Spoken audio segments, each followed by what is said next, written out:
принципе, как мы и ожидали, получился какой-то спектр, очень разные тексты. На разные темы, и прям вот какая-то такая панорама жизни современной бурятской, мне кажется, у нас получится показать. И вот тот самый интересный момент, когда вот язык, он как-то диктует что-то. То есть вот меняются даже смыслы, какие-то пьесы появляются новые. Ну, интересный такой процесс. Тут такой появляется персонаж, как язык сам по себе персонаж. Потому что у нас стоит четкая задача написать современные пьесы на бурятском языке, то есть заполнить тот вакуум, который существует, потому что пьес нет. Нам бы хотелось, чтобы они появились в репертуаре. Современные бурятские пьесы.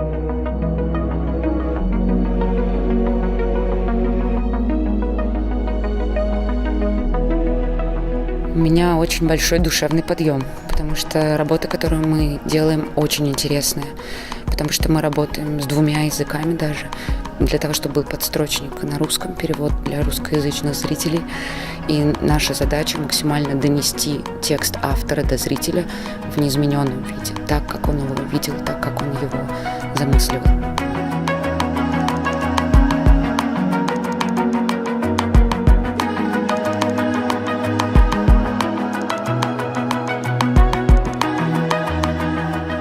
Текстов очень хорошее впечатление. Текст имеет свой дух, который связан с национальным фольклором, и это очень хорошо. То есть можно сказать, что если это продолжить и развивать, то все-таки будет какая-то своя струя в драматургии. Мне кажется, было бы интересно привести вот такие пьесы и показывать их в Москве.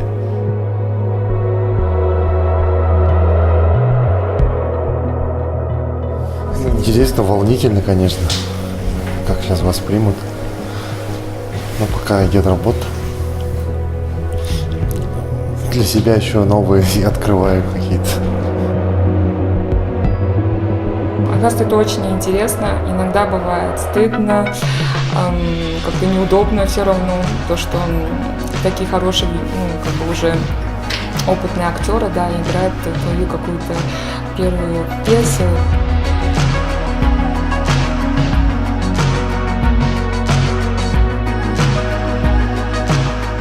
От этого проекта зависит мое будущее. Буду ли я писать дальше пьесы, буду ли я драматургом.